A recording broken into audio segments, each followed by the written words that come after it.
Vivre à la montagne, faire du vélo, ça c'était impossible. Mais impossible. Non, mais moi je me projetais à vivre, je sais pas, dans des grandes villes européennes, mais impossible de me projeter dans cette ville-là. Le deuxième épisode. Oui, alors on a reçu Gwen, notre invitée du jour, citadine, travaille dans une société européenne qui nous a confié sa transition entre sa vie parisienne et sa vie dans nos montagnes à Bourg-Saint-Maurice. Oui, elle a partagé une déclic qui était super pour entendre et une déclic qui était très inspirant. Oui, et puis on va vous laisser découvrir cet épisode. Pensez bien à le partager à vos amis et à le partager plus largement comme vous souhaitez. Oui, et on vous souhaite une bonne écoute. Tout à fait.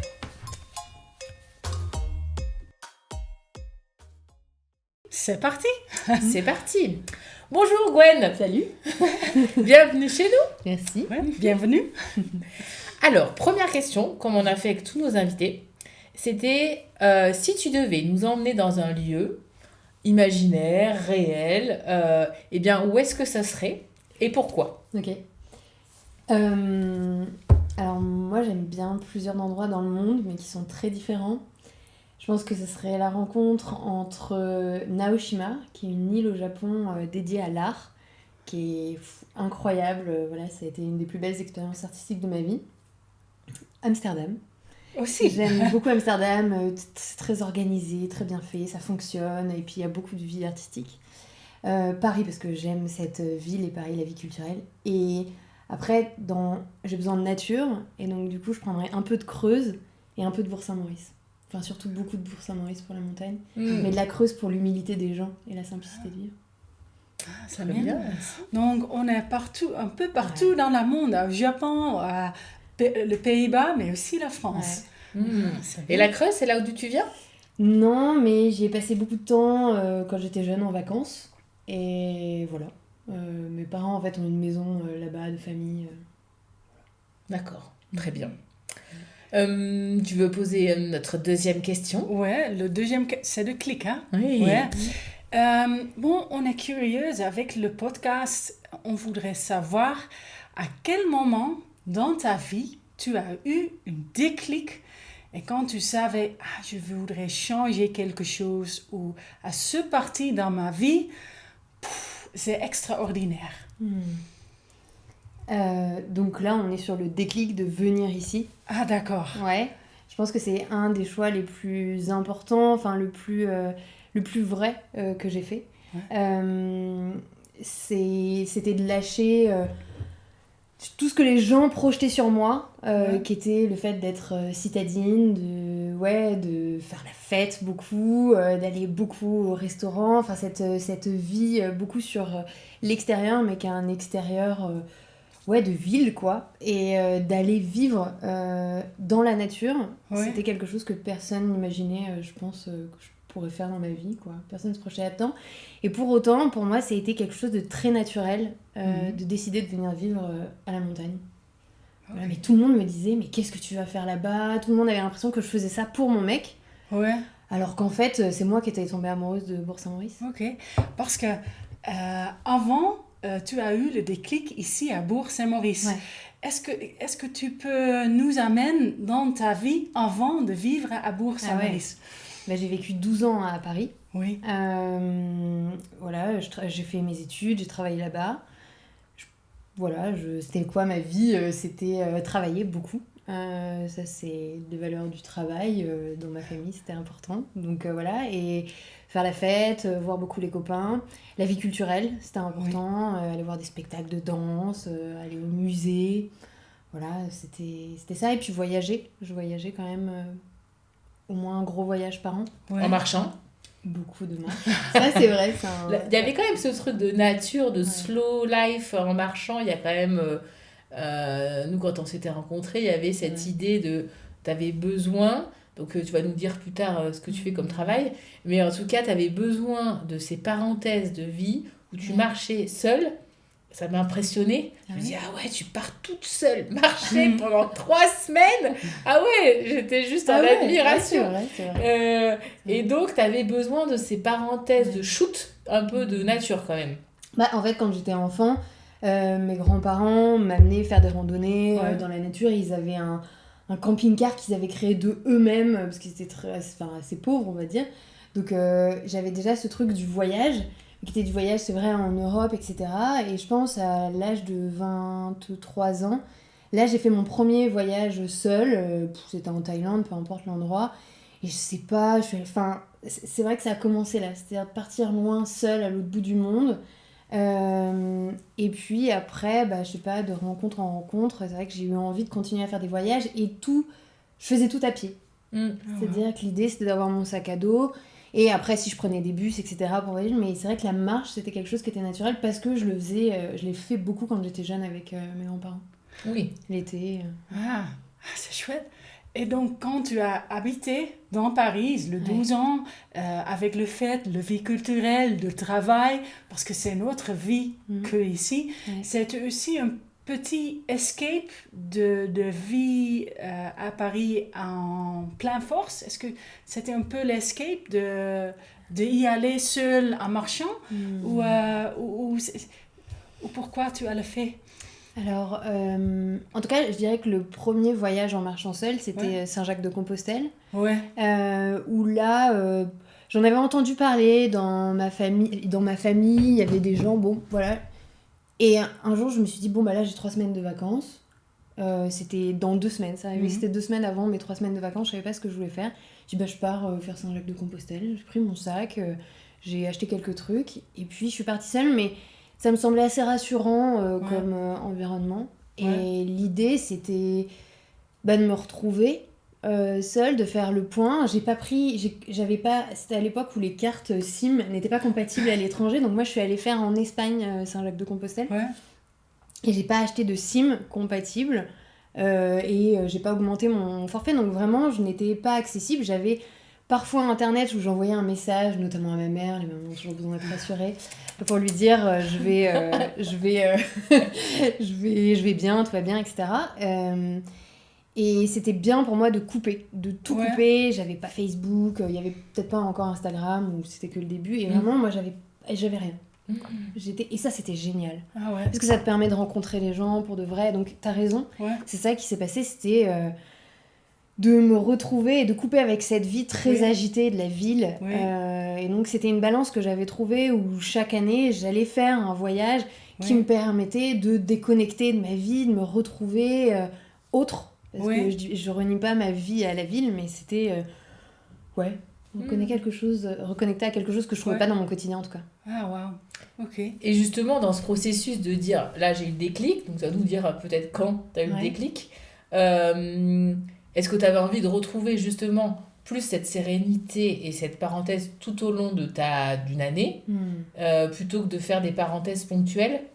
Ouais, bah, j'ai eu la chance, donc le déclic ça a été le confinement. Et en fait, avec le confinement, ça a été de mettre en place, c'est la mise en place dans mon entreprise du télétravail. Et qui ont élargi en fait, ils ont utilisé le Covid comme finalement une opportunité pour dire on va permettre à nos employés de travailler partout où ils veulent, en fait, en France ou dans quelques pays en Europe. Et donc ça a été une ouverture de se dire bon, bah là, on peut vivre où on veut. Mon conjoint, c'était pareil. Et où on vit, du coup. Le champ des possibles. C'est le champ des possibles. T'as le droit de tout faire. Exactement, t'as le droit de tout faire. Et tu te dis, bon, bah, on reste à Paris ou on bouge. Et en fait, mon copain, lui, pour le coup, c'est un mec de la nature, du sport, mais depuis toujours à un niveau très élevé. Et enfin, en tout cas, comparé à moi. Et lui, il avait cette aspiration de la montagne. C'est-à-dire que c'est lui qui m'a fait découvrir vraiment la montagne. Quand on partait en voyage ensemble, c'était pour faire des randonnées en montagne, du bivouac, etc. C'est lui qui m'a initiée à tout ça. Et donc pour lui, c'était vraiment naturel. Et il avait envie de ça. C'est-à-dire de voir des montagnes. Moi, je comprenais pas. Ouais. qui coupe. Bon, pourquoi pas, quoi, mais quand même, Qu'est-ce que c'est qu'une Ouais. montagne? Voilà, au milieu de la Non, neige. Ouais. non, mais je comprenais pas ce besoin de voir Ouais. des reliefs. Je suis née en Picardie. Donc la Oui. Picardie, c'est le pays plat, quoi. comme C'est les un peu Pays-Bas. comme, c'est comme Ouais. les Pays-Bas. Le plat C'est pays. plat, quoi. Bon, Ouais. et puis il me dit, mais et en fait, le premier confinement, on l'a fait à Paris. Le deuxième, on l'a fait dans ma famille, Oui, en Picardie. C'est là qu'on a découvert qu'on aimait bien vivre dans une petite ville. Oui. C'est une petite ville de 12 000 habitants. Mhm. Qu'on aimait bien ce côté-là, il y avait de la forêt autour, donc on aimait bien la nature. Mais il me disait, bah, j'aime bien, mais il manque de montagne. Ouais. Il manque de montagne, très bien. Et aujourd'hui, je comprends. Ok. Aujourd'hui, quand je pars de la vallée, Ouais. c'est vrai que c'est vide, quoi. Ah, wow. C'est vide, on voit... Enfin, il n'y a Oui. pas grand-chose à Ouais. voir. Et lui, qui est équatorien, en fait, il a passé beaucoup de temps en Équateur. Et en fait, il a vécu avec ces grands volcans qui sont toujours là, etc. Et c'est vrai que les gens là-bas, parce que j'y suis allée, parlent tout le temps des volcans, et disent ah t'as vu il est comme ci, il est comme ça. Moi je comprenais pas trop et en fait maintenant je suis pareil. C'est-à-dire que la première chose que je fais le matin c'est de regarder la montagne ici, de voir l'enneigement ou Ouais. alors la coloration des feuilles en automne. Enfin je regarde ces montagnes et je les Ouais. vois évoluer tout au long de l'année. Oui, mais complètement, c'est vrai, c'est tout à fait juste, quoi. Mais je comprenais pas avant et lui il avait cet appel. Et donc, tu as, pendant le premier confinement à Paris, après à Picardie, Ouais, si j'ai en bien... Picardie. ouais. Ouais, top. Et après, est-ce que tu es venu directement à Bourg-Saint-Maurice ou... Bah après, il s'est passé, je pense, 9 mois, un an peut-être, Ouais. où on a exploré un peu des zones Ouais. avec Olivier. On a essayé Chambéry, qui était une ville assez grande, Ouais. avec la nature. Mais alors, pour moi, c'était... Et pareil, on a testé Annecy, où il y avait ces montagnes à proximité, mais en fait, on était obligé de prendre la voiture. Hmm. Et sauf que moi, j'ai le permis, Citadine, depuis ouais. l'âge de 18 ans, j'ai le permis, mais citadine, j'aime faire les choses à pied ou à Oui. vélo. Pour le coup, ou en transport en commun, mais c'est vrai que bon, moi, j'aime bien pas être dépendante de la voiture. Et alors, j'avais l'impression que c'était moins bien en termes de richesse de ville, notamment d'un point de vue culturel. Complètement, Voilà, c'est sûr, quand c'est sûr. tu viens de Paris, Oui. ouais. Et en même temps, cette nature n'était pas si proche que ça de nous. Hmm. Donc on a essayé un peu des villes comme ça. On a réfléchi aussi à Bordeaux, on réfléchissait pourquoi pas à Barcelone, etc. Bon. Et Et comment vous avez ouais. le fait? Est-ce que vous avez loué un appartement chaque fois? Est-ce Oui. que vous avez eu encore une maison ou un appartement à Paris? Comment vous avez l'organisé? alors il y a eu aussi dans la Drôme où il y avait ma famille. Donc en fait on a un peu testé dans la famille de rester une semaine ou deux pour tester un peu la vie, regarder un peu la vie commerçante, la vie des gens, comment les gens interagissaient. Et souvent on louait sinon des Airbnb. Ah ouais. Bah pareil, pour voir ce que ça faisait de vivre dans une ville. Oui. Différentes qu'on connaissait pas pour vraiment et on se forçait à aller voir les gens, à aller en extérieur pour voir aussi comment était l'ambiance quoi. Mhm. Et un jour mon copain me dit il avait une semaine, là c'était des vacances mais lui il avait fait un trail à Val d'Isère Oui. Oui. et du coup pour aller à Val d'Isère bah pareil alors lui il a pas le permis donc il avait pris le train puis le bus etc et donc il était passé par Bourg-Saint-Maurice. Et un jour, il me dit, bah, j'ai une semaine de vacances, je loue un Airbnb à Bourg-Saint-Maurice. À quoi Bourg-Saint-Maurice. Alors, moi, Dernier arrêt. ni lui ni moi ne faisons du ski. Donc, à ce qui Oui. paraît, tous les gens qui font du ski que je rencontre, qui ne sont pas d'ici, Oui. disent, ah oui, Bourg-Saint-Maurice, bah, c'est quand tu prends le train pour aller au ski. D'accord. Donc, les gens connaissent, moi, je ne connaissais pas. Et je dis, bon, bah, d'accord, pourquoi pas. Et moi, je télétravaillais, donc il fallait que je trouve un endroit. Donc, au départ, j'avais prévu de télétravailler dans le Airbnb qu'on avait loué. Et en fait, en tirant les valises, là, on voit Soho, café, espace de coworking. Je fais, bah, un espace de coworking à Bourg-Saint-Maurice, ok. Puis déjà, en sortant du train, c'était incroyable parce que c'est vrai qu'on était arrivés en train, mais en plein milieu de la montagne. Je l'avais déjà vécu à Briançon. Oui, t'as également cette sensation-là d'être au cœur.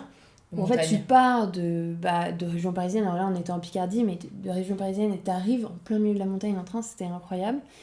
Et puis le fait de voir cet espace de coworking, je me suis dit ok, je vais pouvoir travailler à cet endroit-là pendant toute la semaine. Puis après, tu croises des gens qui te disent bonjour dans la rue. Non mais c'est vrai, Ouais. tu te sens bien, tu te sens accueilli, la montagne est incroyable. Et alors, je crois qu'on a eu de la chance, mais c'était au mois d'octobre.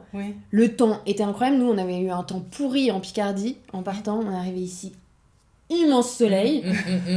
C'est incroyable. Et cette montagne qui est présente, mais pas assommante. C'est-à-dire que dans la vallée de Cham, moi je me sens... prendre exactement quand t'es pas habitué, c'est un peu étouffant. C'est ça. Oui, et d'ailleurs, on le sent aussi à Moutier, c'est-à-dire quand on arrive dans la vallée, il y a un côté où on se sent assommé un peu par la montagne, et ici, on voit tellement loin.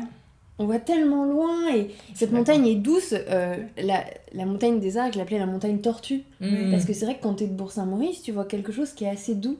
Et en même temps, voilà. Parce que je trouvais ça doux. Donc, vous êtes venu ici en semaine, donc directement de coworking à Soho, et tu as eu le déclic directement quand tu es venu ici, ou après la semaine, tu savais comment s'était passé cette semaine? Ah non, mais au bout de 2 jours, en fait, je pense que je suis allée télétravailler, j'ai rencontré des gens à l'espace de coworking, et je me suis dit, non mais je me sens trop bien ici. D'accord. Et je dis à Olivier, enfin non, j'ai pas dit à Olivier, en fait, j'ai regardé sur Se Loger.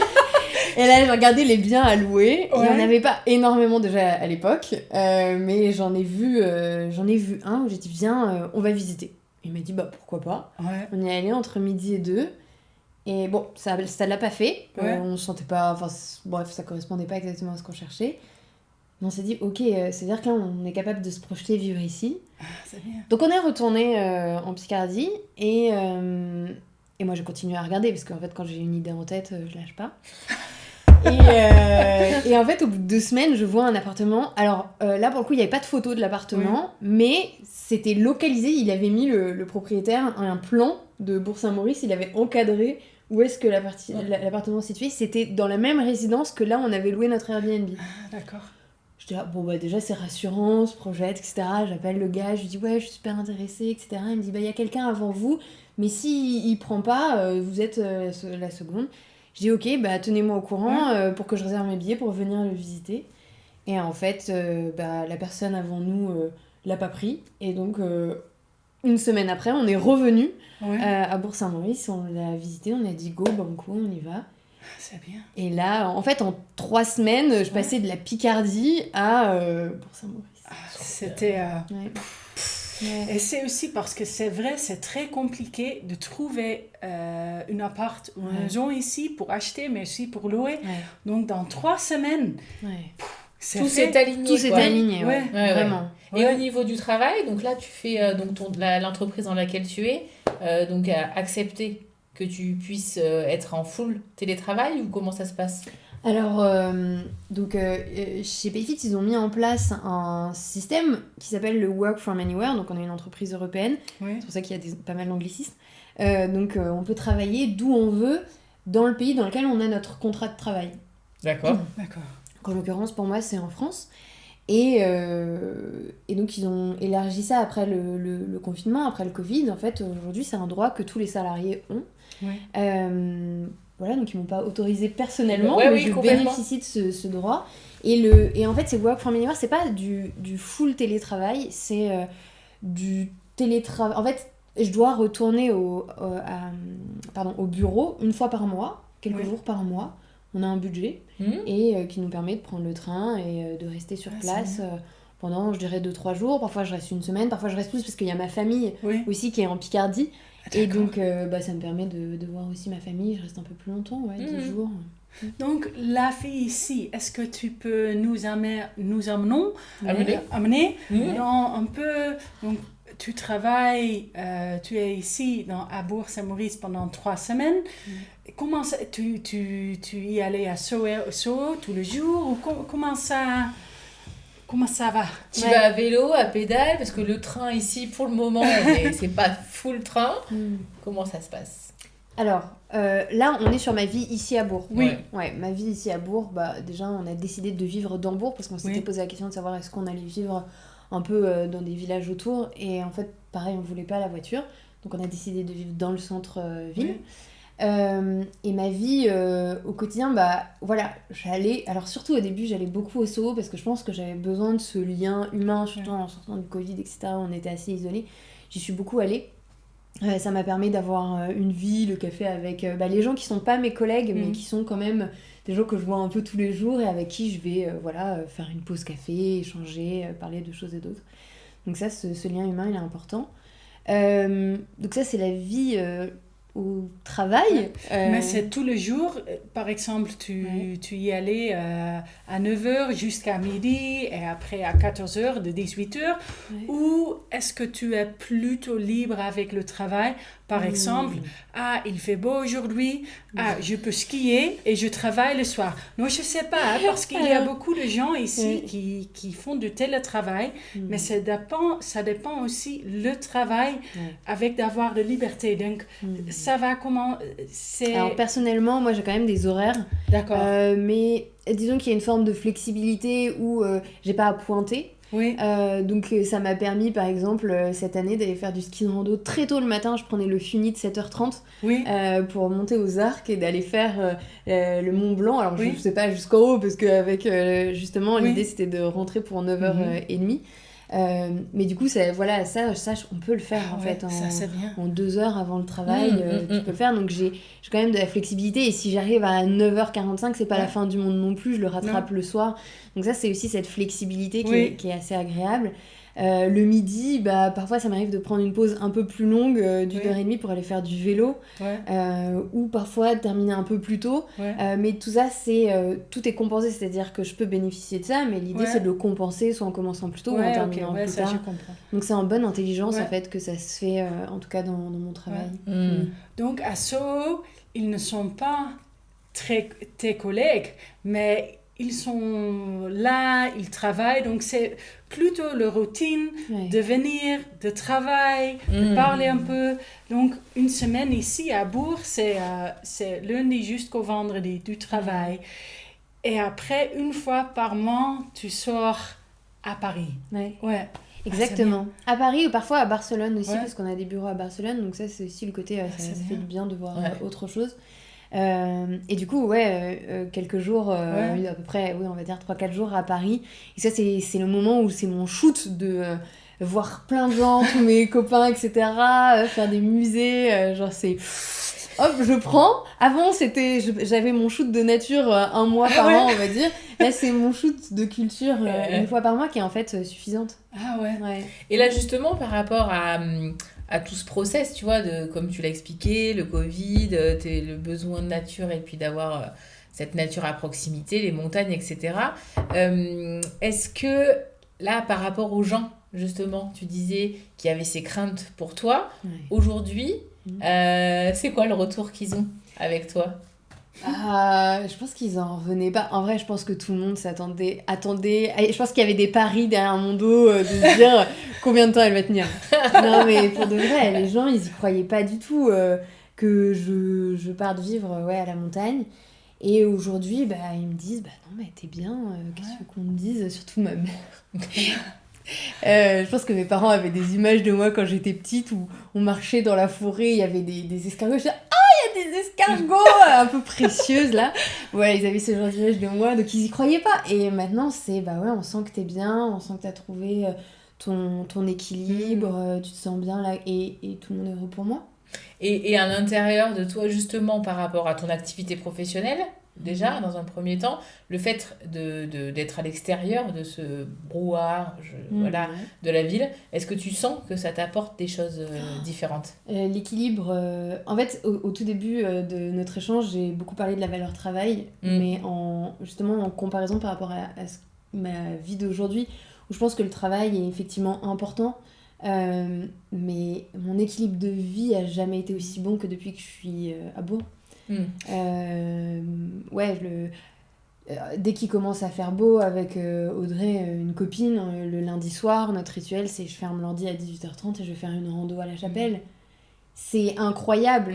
Avant je me serais jamais autorisée. Ici j'ai du travail, je vais retravailler après cette rando, mais il y a cette notion d'autorisation. Je me rappelle quand on s'était rencontrés, on travaillait beaucoup. Il y avait ce côté un peu limite burn-out, j'exagère volontairement, mais dans le trop-plein, très investi. Et là, quelque part, j'ai le sentiment quand tu parles que tu as vraiment ça t'a aidé finalement à trouver un juste équilibre. Ouais.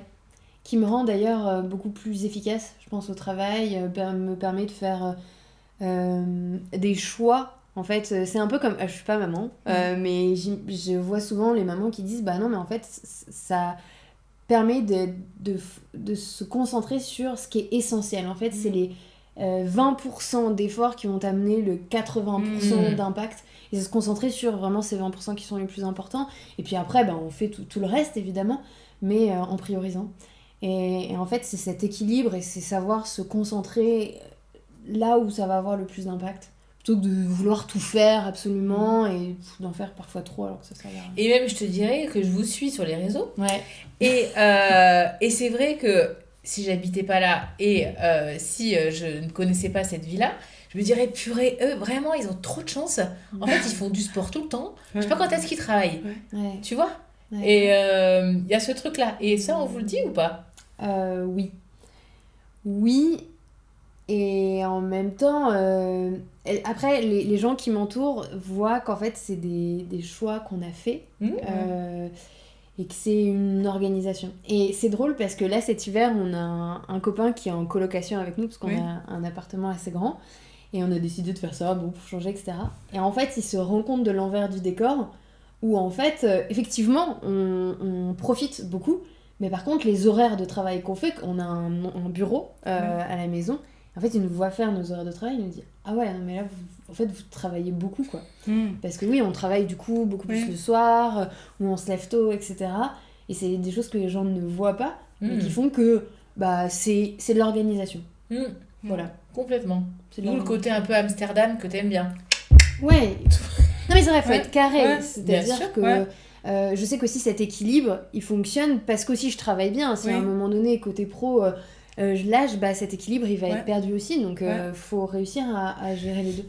Ouais. Et aussi, avec le télétravail, est-ce que vous pensez, grâce à être seul dans un ordinateur, c'est plus efficace au lieu d'y aller chaque jour à la bureau. Parce qu'à la bureau, il y a toujours... Au bureau. Au bureau, il y a toujours des gens. Ah, excusez-moi, j'ai une petite question, on va boire un café. Est-ce que d'être efficace, le travail, c'est plutôt ici ou au bureau? Pour moi, c'est les deux. C'est pour ça que je trouve le système de ma boîte vraiment incroyable, qui est... je pense que pour travailler, c'est-à-dire produire des choses individuellement, on est beaucoup mieux seul dans une zone de travail, alors que il y a des ateliers, des workshops, même du team building qu'il faut faire en présentiel qui permettent de créer du lien, d'accélérer certaines prises de décision. Donc je pense que c'est un équilibre à trouver. Il faut du full remote, c'est un peu compliqué. Il y a certains profils qui peuvent le faire. Moi, ce lien, une fois par mois, me suffit. Voilà. Oui, surtout qu'avec des cultures différentes dans ta société. Exactement. C'est encore, je pense, plus touchy par rapport à d'autres sociétés qui ont des cultures identiques, quoi. Donc, oui, ça ne doit pas être évident. Et aussi, parce que le Parisien, tes copains à Paris, a dit quand elle va revenir à Paris... comment je peux le dire, si tu tombes 10 ans à arrière et tu le dis à toi, dans 10 ans tu vas vivre dans la montagne, qu'est-ce que c'était ton réponse? Non mais vivre à la montagne, faire du vélo, ça c'était impossible. Mais impossible, non mais moi je me projetais à vivre, je sais pas, dans des grandes villes européennes, mais impossible de me projeter dans cette vie-là. Je ne m'autorisais pas à l'imaginer. Les entreprises n'étaient pas faites pour ça non plus. Je pense que j'avais des ambitions professionnelles qui faisaient que en dehors des grandes villes, ça aurait été compliqué. Donc je pense qu'il y a le développement du télétravail qui a rendu ça possible matériellement. C'est bien. On va pas se mentir. Et après, il y a le fait de tester, en fait, et de s'écouter dans un endroit quand on se sent bien. Enfin, il y a une vérité où parfois on arrive dans des lieux... Quand tu m'as dit, c'est quoi le lieu idéal dans lequel t'aimerais vivre ? En fait... c'est tous les endroits que j'ai pris. J'ai oublié Rome, je crois. Ouais, j'ai oublié Rome parce que je me sens bien dans cette ville particulièrement. Et en fait, c'est des endroits où à chaque fois, c'est comme si il y a tout ton stress qui tombe d'un coup. Tu vois, c'est naturel pour toi d'être à cet endroit-là. Oui, il n'y a Et pas ça, d'angoisse ouais. liée à soit du bruit, soit de l'insécurité, soit, enfin, en tout cas, les peurs que chacun peut avoir, quoi. Ouais. Et puis, c'est l'énergie qui va se faire à travers les gens, la dynamique de la ville, etc. Et je sais pas pourquoi, il y a des endroits où c'est naturel. Oui. Tu te sens à la maison. Ouais. Et en fait, ça m'a fait ça ici. Ouais. Et donc, en fait, la réalité, c'est que moi, ça aurait pu être plusieurs endroits, je pense. Et Bourg-Saint-Maurice, c'était la combinaison de ce sentiment que j'avais moi, mais c'est aussi une histoire de couple, de venir s'installer ici, et de mon copain qui se sent particulièrement bien, et que cet endroit, ça répond aussi à ce qu'il avait envie, c'était de vivre à la montagne. Et du coup, oui, pour moi, quand même, l'installation à Bourg-Saint-Maurice, c'est un choix de couple qui a été un choix qui a été important pour nous. C'est-à-dire que ça a marqué quelque chose dans notre relation, et voilà, c'était un autre élan dans notre couple. Complètement, c'est sûr. Après, t'es allé chercher chez Olivier ce côté nature quand même. Ah oui. Clairement, il y a 10 ans, je sais pas si je serais allée là, mais c'est vrai que lui, qui est quand même plutôt diamant brut, qui est allé chercher aussi ce côté sauvage. Non, mais clairement. C'est vrai. Après, il était aussi très citadin, hein, faut pas croire. Là, on le voit dans un environnement qui lui est totalement naturel. Enfin, il s'est tout de suite, il était à la maison tout de suite. Ici, mais... toi aussi, d'ailleurs. Oui, je me suis sentie tout de suite très bien. Oui, complètement. Mais c'est vrai qu'il avait les deux en lui, ça a été plus naturel, je pense, pour lui de se projeter dans cet endroit-là, effectivement. Pour moi. Ouais, mais c'est fou et d'arriver à actionner. Parce qu'en fait, des fois, comme tu dis, hop, je sais que je me sens bien, enfin, comme tu dis, ça pourrait être Rome, autre chose, etc. T'arrives à te retourner en toi, à dire, ok, super, je me sens bien. Mais souvent, tu dis, qu'est-ce que je dois faire ? En fait, y en a un des deux qui doit prendre le lead, un peu, comme tu dis, moi, je j'abandonne pas et j'y vais, qui doit un peu prendre le lead pour dire, ok, j'actionne, je me mets des alertes sur toutes les locations pour que les choses puissent être mises en place. Parce que quelque part, pour beaucoup, et c'est ce qui se passe, peuvent être passifs en disant, j'attends quelque chose qui va arriver potentiellement, on va m'amener un appartement là tout de suite. Or, ça n'arrive pas. Enfin, c'est très, très rare. Après, je pense que, là, comme je dis, c'est quand même une histoire de couple. Donc, c'est spécifique parce que tu es en équipe et donc, du coup, tu peux te reposer sur les forces de chacun. Et en l'occurrence, se loger, c'est un peu mon expertise, c'est-à-dire que l'immobilier, je sais pas si ça me vient de ma maman, mais c'était assez naturel pour moi de trouver. J'avais déjà acheté 2 appartements avant, enfin c'est quelque chose qui est facile pour moi de regarder, etc. Donc pour moi, c'était naturel de faire ça, là où Olivier pas du tout. Et inversement, quand on est venu ici, je pense qu'Olivier a ce sens du relationnel, de créer du lien quand même un peu plus facilement que moi. Qui peut parfois, je peux me mettre dans ma bulle, etc. Et donc je pense qu'Olivier a été cette personne qui a réussi à tisser un peu du lien, où moi tout de suite je suis, et du coup ça va faire, mais c'est lui qui va avoir qui va tisser un peu une toile d'araignée sociale malgré tout. Belle complémentarité. Oui, tout à fait, mais t'as raison. C'est un travail d'équipe. Et aussi, ton copain, il est Oui, il est d'origine équatorienne, sa maman est équatorienne. Oui, donc il est né là-bas. Non, il est né en France, mais sa maman est équatorienne. D'accord. Et du coup, il allait tous les étés dans sa famille en Équateur. Donc c'est vrai qu'il a été vraiment... c'est une grande partie de ses racines. Ah, d'accord. Parce que ici, pour moi, Bourg, c'est français, mais c'est aussi un peu international. Est-ce que c'était aussi quelque chose pour Olivier, pour ce sens bien aussi Même pour toi d'ailleurs. Alors sur le papier, oui. La réalité, c'est que on se mélange pas assez ici. Je trouve que à la fois les Français, je pense, ne font pas assez d'efforts de parler anglais, et inversement, je pense que les personnes... Alors il y a quand même une communauté une grosse communauté anglaise ici. Moi, je trouve ça trop bien. Mais c'est vrai que je sais pas pourquoi les groupes se mélangent pas beaucoup. Et alors pas que même assez, que même que moi j'aurais aimé. Donc ça n'a pas joué, je pense, sur notre c'était pas quelque chose qui te semble, quand il est venu, d'être dans un environnement un peu international? complètement. Non, Je pense non. qu'on aurait aimé, Ouais. mais quand même, c'est pas quelque chose qui s'est transformé. Ouais. Voilà. Ouais. Bon, ça je comprends aussi. Il y a beaucoup d'anglais, mais ils sont plutôt entre eux. Ouais. Et, Mais pareil pour les Français, hein. Je pense vraiment qu'il y a un truc où je sais pas à quel point les Français font cet effort. Je pense que c'est un effort mutuel. Après, ça fonctionne bien, mais du coup, c'est vrai que ce côté international, dans le quotidien, on le ressent pas tant que ça. Bon, je pense que c'est vraiment l'effort. Parce que moi, j'ai maintenant beaucoup de copains, copines français, mais c'est aussi l'effort de ce que je fais. Parce que moi, j'ai choisi d'habiter ici. Donc, c'est à moi de parler la langue française. Et je connais l'anglais qui fait des efforts. Mais je connais aussi des Anglais qui ne font pas des efforts. C'est une démarche. Ouais, c'est ça. Il y a une démarche, effectivement, comme le français, voilà, qui de parler anglais, c'est une démarche. Tu peux très bien dire, là, ils sont en France, donc ils parlent français. Ok, bon, ça pourrait être simplement un échange. Voilà.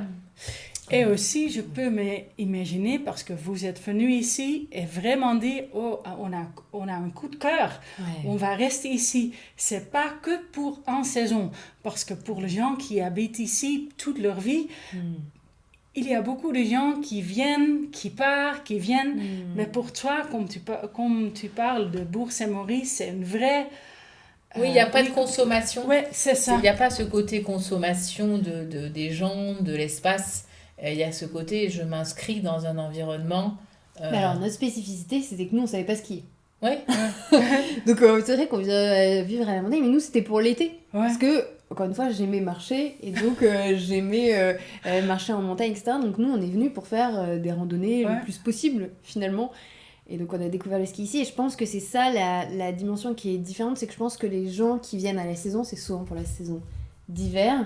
Et donc, du coup, il y a ce rapport au ski, à la neige, que nous, on n'avait pas. Donc, c'est vrai que nous, en venant ici, c'était pour venir vivre à l'année et venir profiter de cette qualité de vie à la montagne dans sa globalité. Voilà. Donc, du coup, la saison ne nous parlait pas trop. D'ailleurs, on ne connaissait pas trop, pas beaucoup ce rythme. Et après, la première saison de l'hiver, c'était bien ou...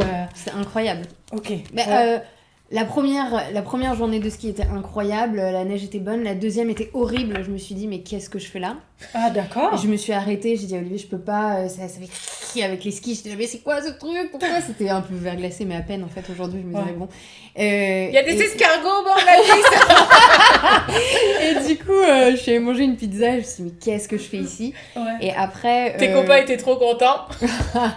Et en fait je me suis dit non, là tu vas aller prendre un cours de ski et en fait ça va bien se passer. Et j'ai eu un prof de ski, Jean-Mi.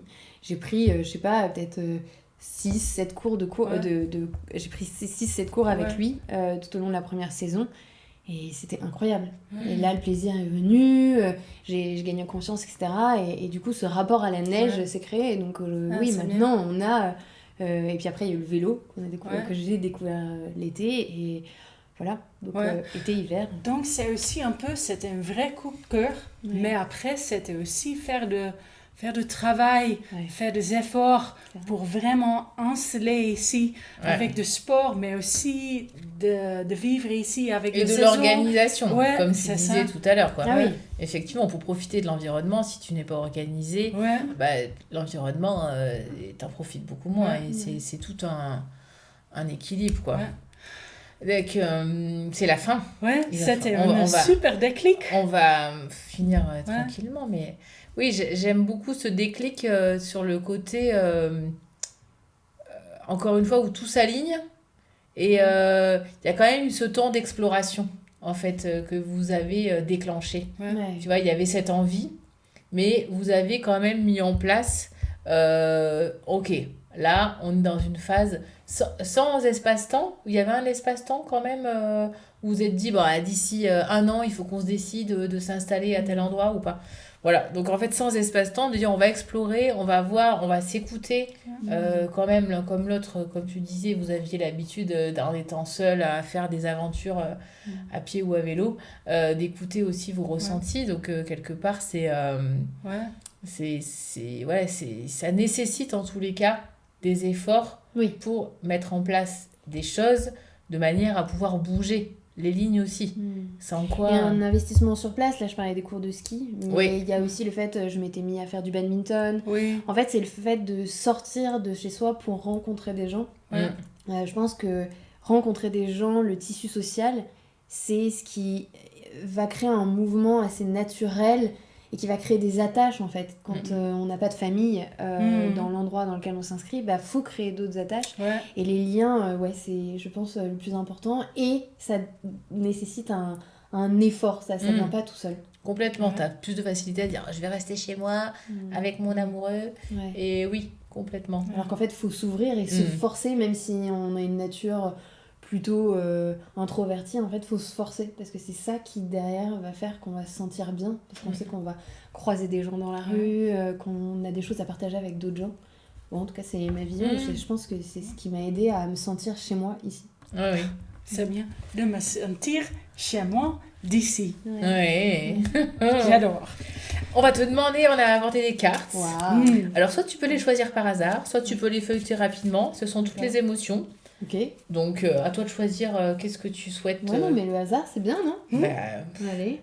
Comme ça, je dis si oui ou non ça me parle. exactement. Waouh. Alors, tension, hostilité. Alors, bah, c'est bien parce que, alors, pas du tout.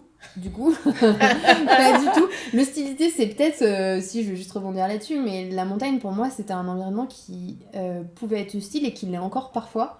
Et justement, je trouve qu'en vivant ici, je sais pas si ça vous fait ça, mais c'est que parfois on sent qu'on est vraiment un tout petit être humain. Et parfois, la montagne, c'est quand même un endroit qui peut être hostile parfois, et c'est de gérer cette hostilité, l'appréhender. Et connaître la montagne pour savoir quand est-ce qu'elle va être accueillante ou hostile. Tu arrives à garder toute ta douceur, même au milieu de cette hostilité. C'est bien. Bon, en tout cas, merci. Nous espérons que vous avez apprécié cet épisode. N'hésitez pas à laisser votre commentaire sur notre chaîne YouTube ou sur notre podcast. Oui, c'est ça. Donc, abonnez-vous parce qu'on a un nouveau podcast chaque mois. À très bientôt!